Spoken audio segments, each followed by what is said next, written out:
تو آپ جس کل کے لیے آج پیسہ بچاؤ گے اس کل میں دو فالٹ ہیں. تو پہلا فالٹ کیا ہے کہ کل کا یقین نہیں ہے. کراچی کا کوئی ٹرک اللہ نہ کرے کچل کے چلا جائے تو اسٹیکر بن کے سڑک پہ چپک جاؤ گے. الٹ ہے, ہم بچانا اس کو سمجھتے ہیں کہ آج نہیں کھایا کل کے لیے رکھ دیا. اسلام اس کو بچانا نہیں کہتا, اسلام اس کو ضائع کرنا کہتا ہے. اسلام کہتا ہے جو پیسہ آپ کا تھا آپ پہ لگا ہی نہیں تو وہ آپ کا ہے ہی نہیں. تو جس کا آخرت پر ایمان ہوتا ہے وہ کھانا کھلانے کی ترغیب دیتا ہے. کھانا تو محض ایک علامت ہے, مطلب لوگوں کی ضرورتیں پوری کرنے کی ترغیب خود بھی کرتا ہے, دوسروں کو بھی ترغیب دیتا ہے. تو آج گھروں میں یہ چیزیں کیا ہو گئی ہیں بھائی, ختم. بچپن سے بچوں کو پیسہ کمانا سکھایا جا رہا ہے, خرچ کرنا نہیں. گلا خرید کے دے دیتے ہیں ان کو, مجھے کھلایا. دیکھو میں پیسہ خرچ کرنے پر زیادہ فوکس کرتا ہوں اپنے بیانات میں, بدنی عبادت کو میں عام طور پہ زیادہ فوکس نہیں کرتا. بدنی عبادت کرنے والے مارکیٹ میں ہول سیل کے حساب سے ملیں گے. دل میں دولت کی محبت نکل جائے ایسے آپ کو معاشرے میں آٹے میں نمک کے برابر ملیں گے. اور نبی صلی اللہ علیہ وسلم نے فرمایا سب سے بہترین صدقہ وہ ہے تامل الغنا وتخشى الفقر, کہ تمہیں ڈر ہو کہ صدقہ کیا تو کہیں غربت نہ آ جائے. تو میں یہ عرض کر رہا تھا کہ سائن بورڈ پہ لکھا ہوا ہوتا ہے کہ روپیہ بچائیے کل کام آئے گا. یہ لکھا ہوا ہوتا ہے کہ نہیں لکھا ہوا ہوتا؟ تو آپ جس کل کے لیے آج پیسہ بچاؤ گے اس کل میں دو فالٹ ہیں. نمبر ایک, آج آپ جوان ہو, کھانے کا مزہ آج جو آپ کو آئے گا وہ کل نہیں آئے. آج رہنے کا بھی مزہ, کھانے کا بھی مزہ, پہننے کا بھی مزہ, نہانے کا بھی مزہ, صحیح ہے نا, ہر کام کا آج ہی مزہ ہے. اور کل جب آپ بوڑھے ہو جاؤ گے, جو آپ نے آج بچا بچا کے رکھا, تو جو آپ پیسہ بچاؤ گے نا کل, وہ میں جب ابھی چھوڑو, پھر اپنی باتیں کرنا مناسب نہیں ہے. پھر وہ کچھ لوگ اس میں وہ بھی پس جائیں گے بیچارے, وہ کہیں گے ہماری برائی کر دی آپ نے بیٹھ کے. اگرچہ میں اشارتاً بات کروں لیکن ان تک بات پہنچ جائے گی نا, وہ کہیں گے اچھا. تو اب دیکھو ایک صاحب تھے, انہوں نے مجھے کہا کہ مجھے جوان لڑکے تھے, مجھے بار بار یہ کہہ رہے تھے کہ میں یہ انویسٹ کر رہا ہوں, میں یوں کروں گا اور پھر 20 سال کے بعد اس کا پروفٹ آئے گا. تو میں نے کہا یار آپ ابھی ماشاءاللہ ینگ ہو, ابھی آپ اچھی گاڑی رکھو, ٹھیک ہے نا, ابھی آپ اچھا کپڑا پہنو, ابھی آپ اچھی خوراک کھاؤ. اللہ نے یہ ساری ضرورتیں پوری کرنے کے بعد اللہ نے مزید اگر پیسہ دے دیا تو تھوڑا بہت رکھ لو کل کے لیے. تو پہلا فالٹ کیا ہے کہ کل کا یقین نہیں ہے. کراچی کا کوئی ٹرک اللہ نہ کرے کچل کے چلا جائے تو اسٹیکر بن کے سڑک پہ چپک جاؤ گے, کیونکہ ایسے ٹرک ہیں یہاں پہ. اچھا ان کو نظر بھی نہیں آ رہا ہوتا, یہ بائکوں والے, ان کو اتنے اوپر ان کے گلاسز ہوتے ہیں نا پیچھے دیکھنے کے لیے, کہ وہ بائکوں والے نظر نہیں آتے ان کو. تو کل کا یقین نہیں ہے. اور دوسری بات یہ ہے کہ آج جو ہے نا آپ کی, وہ آئندہ کل سے کھانے کے لحاظ سے زیادہ اچھی ہے, تو اس لیے آج ہی کھا لو. کیا خیال ہے؟ تو بچانے کا جو کانسیپٹ ہے نا, بچانے کا, شریعت کا بالکل الٹ ہے. ہم بچانا اس کو سمجھتے ہیں کہ آج نہیں کھایا کل کے لیے رکھ دیا. اسلام اس کو بچانا نہیں کہتا, اسلام اس کو ضائع کرنا کہتا ہے. اسلام کہتا ہے جو پیسہ آپ کا تھا آپ پہ لگا ہی نہیں تو وہ آپ کا ہے ہی نہیں. بچانا یہ ہے, نبی کیا ہے بچانا؟ حدیث میں آتا ہے رسول اللہ صلی اللہ علیہ وسلم گھر تشریف لائے, امی عائشہ سے آپ صلی اللہ علیہ وسلم نے پوچھا کہ کچھ کھانے کو ہے؟ انہوں نے فرمایا کہ ایک ہدیہ آیا تھا ہمارے گھر میں, کچھ بکری کا پایا تھا یا کیا تھا, تو میں نے سارا صدقہ کر دیا, ایک تھوڑا سا کھر اس کا بچ گیا ہے. کچھ اس مجھے پورے الفاظ یاد نہیں ہے حدیث کے, مفہوم بیان کر رہا ہوں, باقی سارا کیا کر دیا؟ صدقہ. دیکھو ایسی کنڈیشن میں ہماری کیا حالت ہوتی ہے, ہم کہتے ہیں یہ کوئی صدقہ سینٹر کھولا ہوا ہے تم نے, یہی ہوتا نا. وَلَا يَحُضُّ عَلَىٰ طَعَامِ الْمِسْكِينِ, قرآن کہہ رہے جس کا آخرت پر ایمان نہیں ہوتا وہ کھانا کھلانے کی ترغیب نہیں دیتا, وہ بیوی کو بھی ترغیب نہیں دیتا کہ بیگم تم نے کیا خیراتی ادارہ کھول کے رکھا ہے, وہاں سے ہدیہ آیا اور تم نے اٹھا کے صدقہ کر دیا. لیکن ہمارے نبی کا چونکہ آخرت پر ایمان تھا, نہ صرف یہ کہ اس پر آپ کو غصہ نہیں آیا بلکہ آپ نے اپریشیٹ کیا, اور ایسے خاندانی طریقے سے اتنے زبردست الفاظ سے امی عائشہ کی حوصلہ افزائی کی, حالانکہ اب کھانے کو آپ کے پاس نہیں ہے, اتنا سا بچ گیا ہے. تو آپ نے فرمایا کہ عائشہ تم جو یہ کہہ رہی ہو کہ سارا صدقہ کر دیا, بچا صرف یہ ہے. فرمایا نہیں, بچا وہ ہے جو صدقہ کر دیا, یہ ختم ہونے والا ہے. میں سمجھا پا رہا ہوں اپنی بات؟ تو جس کا آخرت پر ایمان ہوتا ہے وہ کھانا کھلانے کی ترغیب دیتا ہے. کھانا تو محض ایک علامت ہے, مقصد لوگوں کی ضرورتیں پوری کرنے کی ترغیب خود بھی کرتا ہے, دوسروں کو بھی ترغیب دیتا ہے. تو آج گھروں میں یہ چیزیں کیا ہو گئی ہیں بھائی؟ ختم. بچپن سے بچوں کو پیسہ کمانا سکھایا جا رہا ہے, خرچ کرنا نہیں. گلک خرید کے دے دیتے ہیں ان کو.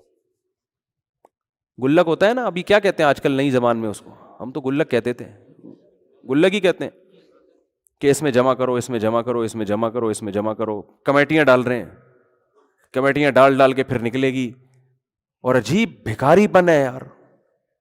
میرے پاس عجیب عجیب قسم کے بھکاری آتے ہیں, میرا دل چاہتا ہے میں ان سے پیسے مانگوں. حقیقت ان کے حالات سے پتہ چلتا ہے کہ جی وہ زکوٰۃ کے پیسے آپ کے پاس آئے ہوئے ہوں گے تو اتنے روپے چاہیے, کیا کرنا ہے, یہ ضرورت ہے, فلانی ضرورت ہے, یہ ضرورت ہے. تو میں کہتا ہوں آپ کی تو اتنی تنخواہ ہے. کہتے ہیں وہ ہم نے کمیٹی ڈالی ہوئی ہے اصل میں آڑے وقت کے لیے. جس آدمی نے کمیٹی ڈالی ہوئی ہے اس کا مطلب اس کے پاس تون بھرنے کے لیے ضرورت سے زیادہ ہے, تبھی تو نکل رہی ہے کمیٹی. کمیٹی کے لیے پیسے نکل رہے ہیں. تو میں بھی بہت ڈھیٹ ہوں الحمدللہ اس معاملے میں. اللہ نے مجھے بڑا ڈھیٹ بنایا ہے. میری جیب سے پیسہ نکالنا آسان نہیں ہے, یہ بتا دوں. آپ سمجھ رہے اتنی سخاوت تو مفتی صاحب کے پاس جب جا کے مانگو ایک دم نوٹوں کی گڈی نکال کے دیں گے. بھیکاری کے لیے میری جیب سے نکلنے کے اصول بہت سخت ہے. اپنی مرضی سے دے دوں تو کوئی مستحق نہیں بھی ہو, اپنے پیسے اگر دینا چاہے انسان, دوسروں کی امانتیں تو غیر مستحق کو نہیں دے سکتا میں, اپنے پیسے مستحق نہیں بھی ہے لے جا بھائی. لیکن آپ ٹرائی کر کے دیکھ لیں, 1 کروڑ روپے میرے پاس پڑے ہوئے ہوں اور آپ آگے مانگ کے نکلوانے کی کوشش تو کر کے دیکھیں. ایسا آپ کا خاندانی قسم کا انٹرویو ہوگا کہ آپ بولو گے ایسا تو ہم جب فوج میں بھرتی ہونے کے لیے گئے تھے نا, ISSB کا امتحان دیا تھا, اس وقت بھی ایسا انٹرویو نہیں ہوا تھا. کیوں لے رہا ہے بھائی تو پیسے؟ ایک صاحب آئے کہ مجھے بہت شدید ضرورت ہے, میں بالکل یہ ہو رہا ہوں, اور بہت ایسے واقعی بڑی ضرورت تھی ان کو, بیماری چل رہی تھی, کو پتہ نہیں کینسر تھا کیا تھا, اور اب میں بہت پریشان ہوں تو مجھے اتنے لاکھ روپے چاہیے, اور واقعی ضرورت تھی. تو آپ کوئی زکوٰۃ سے بھی تعاون کر دیں یا صدقے سے کر دیں. یہ ہے جو کل جن کے ہاں کل کا مفہوم بالکل کیا ہے, چینج ہے. ادھر نبی کی حالت کیا ہے, اپنی ضرورت قربان کر کے کل کے لیے امی عائشہ نے دے دیا تو حوصلہ افزائی کر رہے ہیں, چلو آج بھوکے رہ جاتے ہیں, کل اللہ ہمارا پیٹ بھر دے گا. حدیث میں آتا ہے نا, نبی صلی اللہ علیہ وسلم نے فرمایا قیامت کے دن اللہ اعلان کرے گا, کہاں ہیں وہ لوگ جب میں بھوکا تھا تو انہوں نے مجھے کھلایا, جب میں پیاسا تھا تو انہوں نے مجھے پلایا. قیامت کے دن لوگ بھوک اور پیاس سے تڑپ رہے ہوں گے تو لوگ کہیں گے اے اللہ تو کہاں سے بھوکا ہو سکتا ہے, تو کہاں سے پیاسا ہو سکتا ہے؟ تو اللہ کہے گا میری مخلوق بھوکی تھی, اس مخلوق کا جس نے خیال رکھا تو وہ ایسے تھا جیسے اس نے میرا خیال رکھا. دیکھو آپ کسی بچے کو بھوکا ہو کھلا دو, باپ خوش ہوتا ہے کہ نہیں ہوتا؟ کیونکہ باپ کا اس سے کیا ہے, تعلق. تو اللہ کا بھی مخلوق سے تعلق ہے. نبی صلی اللہ علیہ وسلم جب مشرکین مکہ کو یہ باتیں بتاتے تو وہ اعتراض کرتے, انطعم من لو یشاء اللہ اطعما. دیکھو کیسے اعتراض کر کے نا کسی بھی چیز پہ آپ اعتراضات کر کے جان چھڑا سکتے ہو. وہ کہتے تھے کہ ہم اگر اللہ چاہتا ہے, اللہ کو اپنی مخلوق کا اتنا خیال ہے تو خود ہی کیوں نہیں کھلا دیتا. نبی صلی اللہ علیہ وسلم جب مشرکین کو ترغیب دیتے کہ غریب مسکینوں کو کھانا کھلایا کرو تو وہ جواب میں کہتے انطعم من لو یشاء اللہ اطعما. اللہ چاہتا ہے کہ مخلوق کا پیٹ بھرے تو اللہ خود ہی کیوں نہیں بھر دیتا, اللہ خود ہی کیوں نہیں کھلا دیتا ان کو. تو اس لیے ہر اعتراض ایسا نہیں ہوتا کہ اس کا جواب دیا جائے. یہ تو بالکل واضح بات ہے کہ اللہ تو آزماتا ہے اپنے بندوں کو, نظام ہے اس کا, ایک سسٹم بنایا ہے اس نے. تو چاہے تو اللہ دنیا میں غریب رکھے ہی نہیں اور امتحان ہو ہی نہیں. قرآن تو یہاں تک کہتا ہے اگر ہم چاہیں تو سب کو زبردستی ہدایت دے کے جنت میں لے جائیں. ہم تو یہ بھی کر سکتے ہیں, اللہ کو شوق تھوڑی ہے لوگوں کو جہنم میں ڈالنے کا. لیکن اللہ کا ایک نظام ہے کہ جنت میں وہ جائے گا جو امتحان میں پورا اترے گا, جو ناکام ہوگا اس کے لیے جہنم کی آگ ہے, اگرچہ اللہ اس آگ پہ خوش نہیں ہوتا. تبھی تو قرآن کہتا ہے ما یفعل اللہ بعذابکم, اللہ تمہیں عذاب دے کے کیا کرے گا, اس کو کوئی خوشی تھوڑی ہوتی ہے. ان شکرتم وآمنتم, بشرطے کہ تم شکر کرو اور ایمان لے کر آؤ. تم شکر کرو ایمان لے آؤ تو کیا ضرورت ہے اللہ کو عذاب دینے کی. اللہ اپنے بندوں کو عذاب دے کر خوش نہیں ہوتا. تو حدیث میں آتا ہے قیامت کے دن اعلان ہوگا, کہاں ہیں وہ لوگ جب میں بھوکا تھا تو انہوں نے مجھے کھلایا. دیکھو میں پیسہ خرچ کرنے پر زیادہ فوکس کرتا ہوں اپنے بیانات میں, بدنی عبادت کو میں عام طور پہ زیادہ فوکس نہیں کرتا. بدنی عبادت کرنے والے مارکیٹ میں ہول سیل کے حساب سے ملیں گے. دل میں دولت کی محبت نکل جائے ایسے آپ کو معاشرے میں آٹے میں نمک کے برابر ملیں گے. یہ جو دولت ہے نا, پیسہ, آج اس کو لوگوں نے خدا بنا لیا ہے, تبھی چہروں کی رونقیں ختم ہو گئیں. ہر وقت غریب غریب بنا پھر رہا ہوگا, پیسے ہی نہیں ہے, پیسے ہی, جب بھی بات پیسے ہی نہیں ہے یار, گزارا ہی نہیں ہو رہا, پیسے ہی نہیں ہے, گزارا ہی نہیں ہو رہا. بھائی یہی رونا ہے منہ سے, پتہ نہیں کیا عجیب. خوش رہا کرو بھائی, بولو یار بنتا تو ایک پراٹھا تھا, 2 کھا لیا ہم نے, ٹھیک ہے نا, بنتا تو ایک بھی نہیں ہے. جو نیچرل خوراک ہے نا انسان کی 2 ٹائم ہے, یہ پراٹھے تو صبح صبح, یہ تو گریوی ہے. اللہ گریویاں بھی کھلا رہا ہے, پھر بھی کہتے ہیں پیسے ہی نہیں ہے, کرائے کے گھر میں رہ رہا ہوں. وہی منہ سے برستا رہے گا. ان کو کسی وظیفوں سے سکون نہیں ملنے والا, یہ پھر سکون کے لیے جاتے ہیں وظیفے بتاؤ.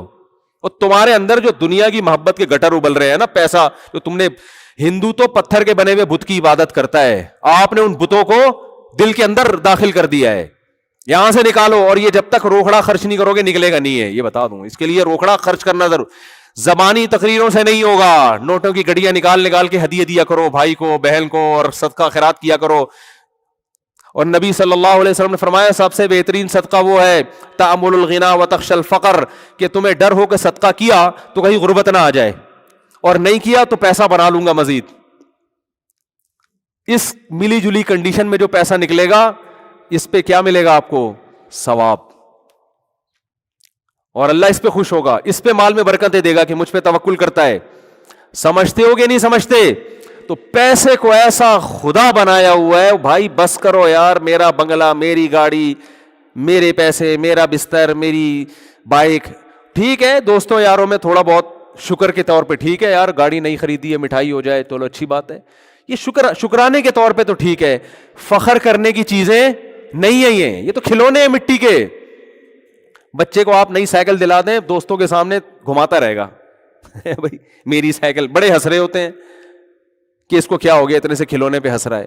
تو بالکل جب ہم گاڑیوں پہ فخر کرتے ہیں نا 2-2 کروڑ کی, تو فرشتے ایسے ہی ہنستے ہیں, وہ کھلونا ہے مٹی کا, لوہے سے نکلا لوہا بن جائے گا تھوڑے دنوں میں, کباڑ میں بکے گی. یہ کھلونے چھین لیے جائیں گے آپ سے, مر جاؤ گے تو یہ گاڑی آپ کے وارث چلائیں گے, یہ گھر آپ کے وارثوں کے حصے میں آ جائے گا.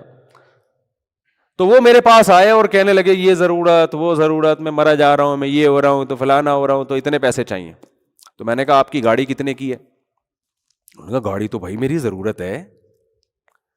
تو میں نے کہا جو آپ کو بیماری آئی ہوئی ہے اس سے زیادہ ضروری ہے گاڑی. یہ لوگوں کی سوچ بتا رہا ہوں میں, اس کو سمجھیں, کیونکہ بیان جب تک مثال نہ دی جائے نا تو جو سمجھانا چاہ رہا ہے انسان وہ سمجھ میں نہیں آتا. اس لیے میں وہ جو ریئل مثالیں جو چل رہی ہیں مارکیٹ میں, جس طرح کے لوگوں میں چل رہا ہے حساب کتاب, میں نے کہا آپ کہہ رہے ہیں آپ کے پاس پیسے نہیں ہے کہ, میں نے کہا میرے پاس ہیں پیسے, میرے پاس پیسے ہیں, لیکن آپ کو دینے کے لیے نہیں ہے. اتنا سچ بولنا بھی بڑا مشکل کام ہے. میں نے کہا میرے پاس پیسے ہیں مگر آپ کو دینے کے لیے نہیں. آپ کا جو علاج کینسر ہے یا کچھ بھی ہے, میں اس طرح سے کسی کا واقعہ بیان کرتا ہوں کہ اس کے خوابوں میں بھی نہ آئے کہ میرا واقعہ بیان ہو رہا ہے, وہ نہیں پہنچے گا. جس کا واقعہ ہے نا, میں کچھ چیزیں بدل دیتا ہوں اس میں, سمجھ رہے ہیں, تاکہ کسی کے پردہ دری بھی نہ ہو اور وہ خود بھی نہ اپنی بے عزتی محسوس کرے. تو اس لیے میں واقعے کے جو اہم پوائنٹ تو باقی رکھتا ہوں, باقی ساری کردار اور ادار سب چیزیں چینج کر دیتا ہوں میں. تو میں نے ان سے کہا کہ آپ اپنی گاڑی کو بیچ دیں. میں تو بغیر گاڑی کے کیسے؟ میں نے کہا W11 بہترین چیز ہے. W11 کیا ہے؟ بہترین. میں نے کہا گاڑی بیچیں اور یہ پیسہ آپ علاج پہ لگائیں, اور پھر آپ کے پاس اگر کنوینس کے پیسے بھی نہ ہوں تو W11 کے کرائے کے لیے میں آپ کو زکوٰۃ دینے کے لیے تیار ہوں. یہ تو واقعی پھر پیدل تھوڑی جائے گا نا, لانڈی یا صدر کہیں جا رہا ہے تو پیدل تھوڑی جائے گا. ویسے تو اصولی طور پر جو غیرت مند لوگ ہوتے ہیں وہ کہتے ہیں ہم پیدل چلے جائیں گے, W11 کا کرایہ بھی کسی سے نہیں لیں گے, لیکن پھر یہ اس کے لیے بہت زیادہ توکل چاہیے. چلو ہم اس کا مکلف نہیں بناتے. تو میں نے کہا کہ W11 ہے, چنچیاں بھی چل رہی ہیں, اب تو اللہ کا بڑا فضل ہو گیا, ایک چنچی سے یہاں سے پیٹرول پمپ پہ اترے, دوسری بدل کے دوسری چنچی کھڑی ہوگی گرو مندر پہ, ٹن مارا یہاں سے, جیل روڈ کی طرف سے شارٹ کٹ بنا ہوا ہے آج کل, ٹھیک ہے نا پہنچے آپ پڑے، لیکن اس کے لیے تیار نہیں ہوتے، لوگوں سے مانگ رہے ہیں۔ اللہ کی ایک عادت ہے کہ جس نے مخلوق کے سامنے ایک دفعہ ہاتھ پھیلا لیا نا، تو بس دنیا میں ہم نے دیکھا ہے کہ پھر وہ پھیلاتا ہی رہتا ہے۔ اور حدیث میں آتا ہے من یستعفف، جس نے اپنی عزت کی حفاظت کر لی۔ کیسے؟ کہ ہاتھ نہیں پھیلاؤں گا کسی کے سامنے، اس کو کہتے ہیں عزت کی حفاظت۔ لوگ کہتے ہیں نا یار آج تک اس آدمی نے مانگا نہیں ہے کبھی، اچھا لگتا ہے نا یہ جملہ، ورنہ کبھی سسر سے پیسے مانگ رہا ہے، کبھی سالوں سے مانگ رہا ہے، کبھی کس سے مانگ رہا ہے، کبھی کس سے مانگ رہا ہے، تو منگتا بنا رہتا ہے۔ تو میں نے ان سے کہا کہ آپ اپنی گاڑی بولو بیچیں۔ ادھر ایک صاحب کسی کے 1.5-2 کروڑ روپے لے کے بھاگ گئے، تو مجھے کہنے لگے میں کہاں سے دوں بھائی، میرے پاس تو پیسے ہی نہیں ہے، میں جس سے میں نے قرضہ لیا ہوا میں تو دے ہی نہیں سکتا، میری مدد کریں۔ میں نے کہا آپ بالکل دے سکتے ہیں۔ میں کہاں سے دوں؟ میں نے کہا اپنا گھر بیچو، دے دو اس کے 1.5 کروڑ۔ کہہ رہے گھر بیچ کے روڈ پہ آ جاؤ۔ میں نے کہا روڈ پہ نہیں آئیں گے آپ کرائے پہ لے لیں گھر۔ میں نے کہا پھر اگر کرائے پہ بھی پورا نہیں ہوتا، کرایہ بھی جیب سے نہیں نکل رہا، تو پھر ہم آپ کے ساتھ انشاءاللہ تعاون بولتے کیوں نہیں کریں گے، کیونکہ گھر بیسک ضرورت ہے انسان کی، روڈ پہ تو نہیں رہ سکتا نا۔ پیسے پہ سانپ بن کے بیٹھے ہوئے ہیں اور کہتے ہیں یہ جو قرض دینے والا مجھ سے پیسے مانگ رہا ہے، اور دیکھو میرا خیال بھی نہیں ہے، میں غریب آدمی ہوں۔ غریب کہاں سے ہے؟ 240 گھر کا 200 گز کا گھر لے کے بیٹھا ہوا ہے، 3 اسٹوریاں بنی ہوئی ہیں اس کے اوپر، بیچ بھائی اس کو۔ تو کہہ رہے نہیں یہ میں کہاں جاؤں گا، یہ آپ کا ہیڈک نہیں ہے، یہ اس کا ہیڈک نہیں ہے جس نے آپ کو پیسے دیے کہ آپ کہاں جائیں گے۔ اس کے 1.5 کروڑ حلال کر دیے جو آپ پر حرام تھے، اس کو نصیحتیں کی جا رہی ہیں۔ تو میں نے کہا بھائی ابھی دے دو تو آسانی سے نکل آئیں گے، ورنہ قیامت کے دن جو ہے نا یہ 1.5 کروڑ میں تمہاری جتنی نمازیں اور جتنے تبلیغ کے چلے اور 4 مہینے اور جتنے حج، یہ سارے نکل جائیں گے۔ پھر وہ ابھی آسانی سے معاملہ چھوٹ جائے گا۔ نبی صلی اللہ علیہ وسلم تو جنازہ نہیں پڑھاتے تھے جو کسی کے پیسے لے کے دنیا سے چلا جاتا تھا کہ قرض ہے اس کے اوپر۔ آپ نے فرمایا شہید کا ہر گناہ معاف ہوتا ہے مگر قرض شہید کا معاف نہیں ہوتا۔ کسی نے کاروبار میں پیسے لگائے، آپ کھا گئے، تو یاد رکھو شہادت بھی ملے گی تو یہ معاف نہیں ہوگا، پیسے دینے پڑیں گے آپ کو۔ ایسے کسی کا مال اتنے نمازی یہ کام کر رہے ہیں، کسی کا مال کھانا اتنا آسان کام بن چکا ہے کہ نمازیوں میں یہ کام ہو رہا ہے، کیونکہ وہ نماز کی اہمیت تو جانتے ہیں، مال کھانا کتنا بڑا جرم ہے اس کا ان کو پتا نہیں ہے۔ تو میں جو اپنے بیانات میں بدنی عبادت سے زیادہ پیسوں کی ترغیبات جو دیتا ہوں نا، خرچ کرو، اس کی وجہ یہ ہے کہ اللہ کو دنیا کی محبت پسند نہیں ہے۔ اللہ چاہتے ہیں اس کو مسافر خانہ سمجھو۔ مسافر خانہ آپ سمجھتے ہو یا نہیں سمجھتے، اس کا آپ کے نمازی یا حاجی ہونے سے پتا نہیں چلتا، اس کا آپ کا صدقات و خیرات سے اور آپ دوسرے کا حق ٹائم پہ ادا کرتے ہو یا نہیں کرتے، اس سے پتا چلتا ہے۔ لوگ کیا کرتے ہیں، پیمنٹ کا ٹائم آ گیا، 1 تاریخ کو پیمنٹ کرنی ہے آپ نے، لیکن آپ کہتے ہو کہ چونکہ مانگ نہیں رہا تو کیوں نہ اس سے فائدہ اٹھا کے ان پیسوں کو میں کسی بزنس میں لگا دوں، تھوڑے دن بعد اس کو واپس کر دوں گا۔ یہ بھی لالچ ہے، ہوس ہے کہ اگلے کا پیسہ آپ نے ادا کرنا ہے اور آپ اس سے کیا کر رہے ہو۔ جیسے بینک میں آپ پیسہ چھوڑ دو تو سود کماتا رہتا ہے نا، بینک تو خوش ہوتا ہے نا۔ دیکھو بینک آپ کو سہولت دیتا ہے جب چاہو پیسے نکال دو، لیکن خوش نہیں ہوتا کہ آپ پیسے نکالو۔ بینک آپ کو سہولت دیتا ہے، آپ کے 1 کروڑ ہیں، 10 کروڑ ہیں، 20 کروڑ ہیں، جب آپ چیک لے کے پہنچ جاؤ گے بینک پابند ہے قانوناً کہ آپ کو بولو نا دے، لیکن خوشی اس پہ ہوتی ہے کہ دے مانگو آپ، خوشی اس پہ ہوتی ہے کہ آج کے بجائے کل لے لو، تو کیونکہ جتنے دن پڑا رہے گا اس سے پیسہ کمائے گا آپ کے پیسے سے۔ تو آج تاجروں کا بھی یہی حال ہے کہ جو ایگریمنٹ ہوا تھا اس ایگریمنٹ پہ پیسے نہیں دیتے، اگر مانگنے آ جائے تو پریشان ہوتے ہیں، ٹرخاتے ہیں، ٹہلاتے ہیں، کل پرسوں، ان کو پتا ہے کہ جتنے دن پڑا رہے گا بزنس میں لگا رہے گا۔ یہ نیچ حرکت ہے، گھٹیا حرکت ہے، یہ اس کی علامت ہے آپ نے ان دیواروں اینٹوں سے دل لگا لیا ہے۔ بھائی خاندانی طریقے سے پیسے کماؤ، 2 پیسے جو عزت کے ساتھ ہوں وہ زیادہ بہتر ہے اس قارون کے خزانے سے جو لوگوں کا پیسہ آپ زبردستی اپنے پاس گھما رہے ہو۔ اسلام میں سب سے پہلے جان کی حفاظت، اس کے بعد عزت کی حفاظت، تیسرے نمبر پہ پیسے کی حفاظت ہے۔ اور آج ہماری نظر میں سب سے پہلے پیسہ ہے، اس کے بعد جان ہے، عزت گئی۔ بولو بھائی، وہ اگر بچ جائے تو ٹھیک ہے، نہیں بچے تو عزت ذلت سے کیا ہوتا ہے بھائی؟ 2 گالیاں سنا دے گا نا، بول دے گا بھائی اتنی بڑی داڑھی رکھ کے پیسے نہیں دے رہا، یہ بول دے گا نا، تو یہ تو سنتے رہتے ہیں، اپنے سسر صاحب سے سنتے رہتے ہیں اس طرح کی تانے ہم۔ عزت دار آدمی کی نظر میں یہ تانا بہت خراب ہوتا ہے. عزت دار آدمی جو ہے نا, اس کو یہ تانا کہ کوئی آپ پر یہ الزام لگا دے کہ آپ نے اس کے پیسے کھائے ہوئے ہیں, اس کی نظر میں شرم سے ڈوب مرنے کا مقام ہوتا ہے یہ کہ بھائی میرے اوپر یہ الزام کیسے لگ گیا. میں ایک سبزی والے کا واقعہ سناتا ہوں نا اکثر, نہیں وہ چونے والا سبزی والا نہیں, وہ تو بہت ہی عزت دار آدمی تھا, خاندانی. یہاں ایک سبزی والا ہوا کرتا تھا, پتہ نہیں 10-12 سال سے کہاں غائب ہے. غریب آدمی سبزی بیچتا تھا. یہ واقعہ میں نے کئی بار سنایا ہے لیکن ہے بڑا خاندانی واقعہ. میں وہاں اس کے پاس اکثر جا کے بیٹھا کرتا تھا. بڑا نیک شریف آدمی تھا اور بڑی محنت کرتا تھا, وہ عزت دار تھا. مجھے بڑا اس سے دوستی ہو گئی, 10-12 سال پرانی بات ہے. اکثر میں وہاں جا کے بیٹھتا, ہم چائے وائے پیتے. میری ویسی اس سے میرا کوئی لین دین نہیں تھا, بس مجھے ویسے ہی گپ شپ کے یار بڑا اس کی باتیں میں بڑا مزہ تھا. یہاں KPK سے تعلق تھا اس کا. اردو بھی بیچارہ پشتو آتی تھی تو اردو ٹوٹی پھوٹی بولتا تھا. ایک دن کیا ہوا, میں بیٹھا ہوا ہوں 10-15 منٹ نا, میں اس کے پاس جا کے بیٹھتا تھا. میں بیٹھا ہوں, ایک خاتون آئی اور انہوں نے اسے کہا کہ تم نے جھوٹ بول کے یہ سبزی دی ہے مجھے. تو اس نے کہا کہ باجی یہ سبزی غلطی سے چلی گئی ہوگی آپ کے پاس, تھوڑا سا اس میں داغ واغ لگا ہوا تھا, تو میں کوئی دھوکے باز آدمی نہیں ہوں, کوئی بات نہیں, چینج کر دیتا ہوں میں. اچھا وہ روزانہ کی کسٹمر تھی اس کی. روزانہ کے کسٹمر کو تو انسان کبھی بھی نہیں چھوڑتا. وہ تو سر پہ جوتے بھی لگایا, کہتا نہیں سبزی مجھ سے ہی لیا کرو, میں جوتے کھا لوں گا, کیونکہ پیسہ ہے نا, عزت کی تو کوئی ویلیو نہیں ہے.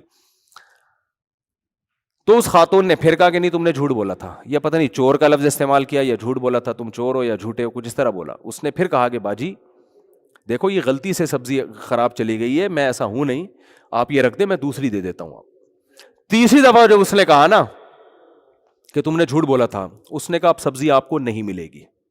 حالانکہ غریب آدمی اپنے مستقل کسٹمر کو کبھی بھی نہیں چھوڑ. اس نے کہا میں نے اگر جھوٹ بول کے سبزی بیچنی ہوتی تو میں سبزی نہیں بیچتا. اگر میں نے حرام کمانا ہوتا نا تو پھر میں یہاں محنت نہیں کرتا. اب وہ خاتون کو لگا کہ اس کو تو غصہ آ گیا ہے, تو وہ معافی مانگنے لگی. اس نے کہا نو معافی. اس نے کہا معافی وافی نہیں ہے, بس جاؤ, میٹر شارٹ ہو گیا ہمارا. اب وہ بیچاری پیچھے پڑی ہوئی ہے, دیکھ چل چھوڑ دے یار, تو یہ رکھ لے, بس کوئی بات نہیں. اس نے کہا نہیں, تم نے مجھے بولا کہ جھوٹ بولتا ہوں میں چور ہوں, اب نہیں ملے گی. وہ بھائی اس نے حد کر دی, لیکن یہ بھی اڑ گیا. بظاہر آپ کو لگے گا یہ سبزی والا بد اخلاق تھا, لیکن مجھے لگا کہ یہ آدمی, اس کا بلڈ کیا ہے, یہ کسی خاندانی باپ کا خاندانی بیٹا ہے. نہیں آ رہی بات, یہ تھوڑی کہ کچھ بھی بول دو. اب دیکھو آدمی جو سچی مچی کا جھوٹا یا چور ہوتا ہے نا, اسے جب بول دو چور ہے تو ایک دم مصنوعی غصہ آئے گا اس کو, مصنوعی, مجھے چور بولا. اندر سے خوش ہو رہا ہوگا کہ آپ جیسے ایک وہ چور کو پکڑ کے لایا گیا نا عدالت میں, تو جج نے غصے سے اس کو بولا کہ تم نے کمبخت اتنی خوبصورتی سے اتنے روپے چرائے ہیں کہ کسی کو کان و کان بھی خبر نہ ہوئی. کہہ رہے شکریہ سر, آپ پہلے آدمی ہیں جنہوں نے میرے فن کی اتنی بہترین انداز میں تعریف کی ہے. جج صاحب آپ کا بہت شکریہ, پہلے, ورنہ آج کل سب اناڑی کہتے تھے مجھے, آپ پہلے آدمی ہیں جو اس کرسی پہ بیٹھ کے میرے فن کی تعریف کر رہے ہیں. تو جو چور ہوتا ہے اس کو تھوڑی اس سے کہ اس کو کوئی چور بول دے, جو نہیں ہوتا اس کے لیے یہ تانا بہت برا. تو میرے بھائی اگر آپ بھیکاری نہیں ہو, اگر آپ پیسوں کے معاملے میں 2 نمبر نہیں ہو, تو لوگوں کو وقت پہ ان کی پیمنٹ دے دیا کرو. کرایہ دار ہو تو مالک مکان کو پہلی تاریخ کو خود اچھے بچوں کی طرح فون کر کے پیمنٹ دے دیا کرو کہ اپنا اکاؤنٹ نمبر بھیج دیں, میں اس میں خود ہی ٹرانسفر کروں. خود آپ کی ذمہ داری ہے یہ, وہ نہیں پیچھے پڑا رہے, جیسے وہ بھکاری نہیں پڑے رہتے گھنٹیاں بجا کے, ابے نکل یار, 6 تاریخ ہو گئی, 7 تاریخ ہو گئی, 8 تاریخ ہو گئی, اور آپ پیچھے پڑے ہوئے ہو. آپ بولے تو پہلی تاریخ ہوتی ہے اور کم بخت گھر پہ آ کے کھڑے ہو جاتے ہو. تم گزارا نہیں ہوتا, تم لینڈ لارڈ ہو, تمہیں کیا ضرورت ہے. تو یہ نصیحتیں نہیں کیا کرو اس کو. لوگ اکثر مجھے کہتے ہیں کہ کرایہ دار جو ہے نا, مالک مکان کرایہ داروں پہ ظلم کرتے ہیں. میری رپورٹ اس کے بالکل برعکس ہے. ظلم کرایہ دار مالک مکان کے گھر کی, حالانکہ میرا ذاتی گھر نہیں ہے, نہ میرا کوئی ذاتی گھر ہوگا تو کرائے پہ دوں گا نا, میں تو خود کرایہ دار ہوں.